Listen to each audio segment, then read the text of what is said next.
இதுக்குன்னு ஒரு வரலாறு இருக்கு. வான்புகழ் வள்ளுவருக்கு வானொலியில் சிறமைக்கணும்னு 31/12/1975 அன்று அமைச்சரவையில் முதலாக தீர்மானம் நிறைவேற்றினாங்க.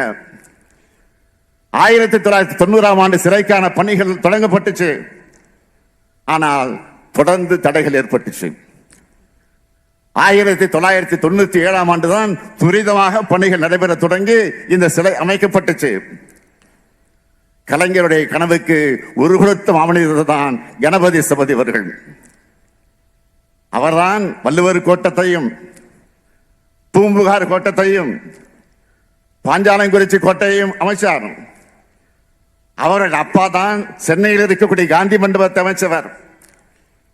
இந்த கம்பீர வள்ளுவர் சிலைக்கு கலைஞர் காரணகர்த்தா என்றால் சிற்ப கலைஞர் கணபதி சபதி அவர்கள் தான் கலைகர்த்தான். இந்த சிலையை பற்றி சொல்லணும்னா திருக்குறளோட அதிகாரங்களை குறிக்கிற வகையில 133 அடி உயரம், அதில் அறத்துப்பால் அதிகாரங்கள் குறிக்கிற வகையில பீடம் 38 அடி, அறம் என்ற பீடத்தில் பொருளும் இன்பமுமாக 95 அதிகாரங்கள் சிலையா இருக்கு.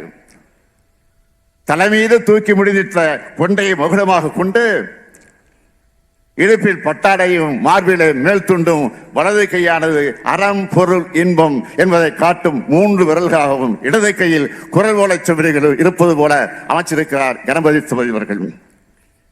7000 டன் எடை கொண்ட இந்த சிலையில் 3681 கற்கள் இருக்கு. இந்த கற்களை கொண்டு ஒரு சிலையை உருவாக்கலாம். ஆனா அதே ஒரு பாதையில தூக்கி நிறுத்தி வச்சிருக்கிறது தான் இந்த சிலையுடைய பெருமை.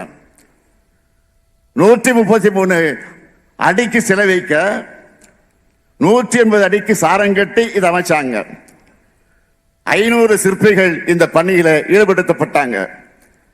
கணபதி சிவஜி சொன்னார், தஞ்சை பேரரசன் ராஜராஜ சோழன் அன்று கண்ட சிற்பக்கலை மரபை இன்று 1000 ஆண்டுகளுக்கு பிறகு தமிழ்நாடு முதலமைச்சர் கலைஞரிடத்தில் நான் காண்கிறேன் என்று சொன்னார்.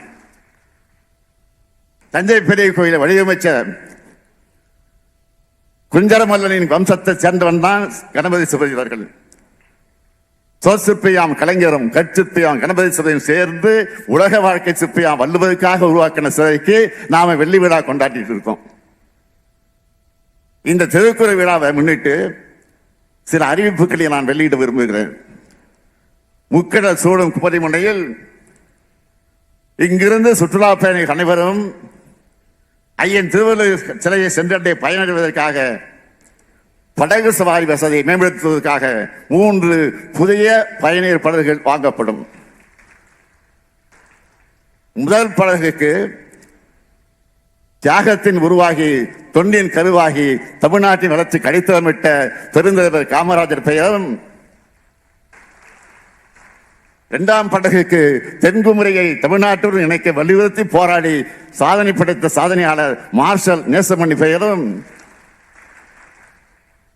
3ஆம் படகுக்கு கனடாவில் பிறந்தாலும் கண்ணீர் தமிழ் வளர்த்து வரும் திருக்குறளை மொழிபெயர்த்தும் தமிழ் இலக்கண நூலை எழுதியும் அழியா படைப்புகள் அளித்த ஜியு போப் பெயரும் என 3 பெயர்களும் அந்த படகுகளுக்கு சூட்டப்படும்.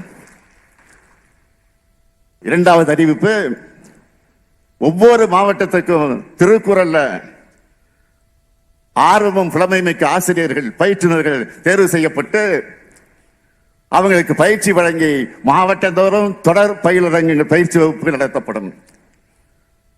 திருக்குறள் திருப்பணிகள் தொடர்ந்து நடைபெறும் திட்டம் வகுக்கப்படும்.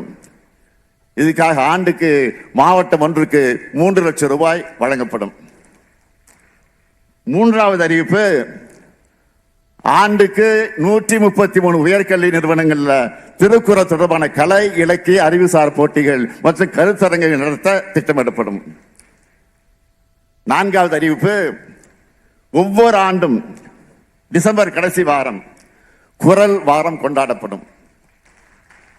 5வது அறிவிப்பு, தமிழ் திறனை தேர்வில் வெற்றி பெற்ற மாணவர்களுக்கான திருக்குறள் மாணவர் மாநாடு ஆண்டுதோறும் நடத்தப்படும்.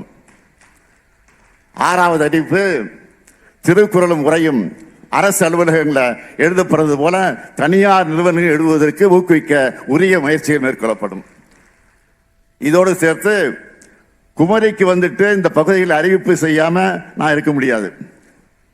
தமிழ்நாட்டோட தென்கோடியில் அமைந்திருக்கிறது மட்டும் இல்லாம வள்ளுவர் சிலையால சிறப்பு பெற்றிருக்கக்கூடிய சுற்றுலா பயணிகள் இருக்கக்கூடிய வகையில கன்னியாகுமரியுடைய பேரூராட்சி நகராட்சியாக தரம் உயர்த்தப்படும்.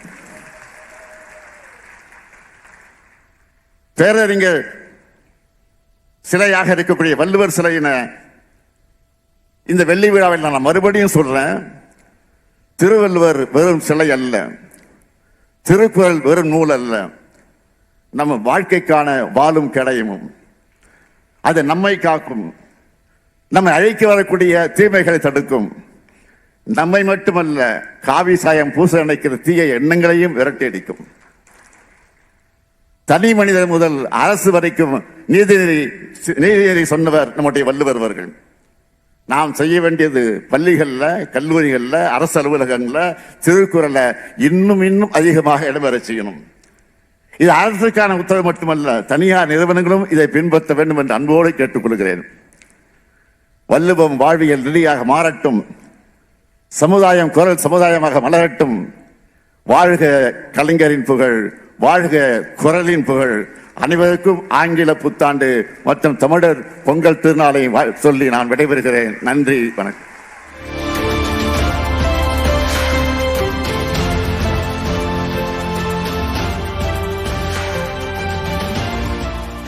திருவள்ளுவர் சிலை வெள்ளி விழா நிகழ்வில் முதலமைச்சர் மு.க. ஸ்டாலின் உரையாற்றிய அந்த காட்சிகளை பார்த்தோம்.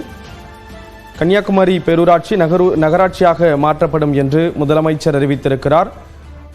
நகராட்சியாக தரம் உயர்த்தப்படும் என்று கூறியிருக்கிறார். திருக்குறள் பற்றியும் திருவள்ளுவர் பற்றியும் அவர் புகழ்ந்து பேசிய அந்த காட்சிகளை பார்த்தோம்.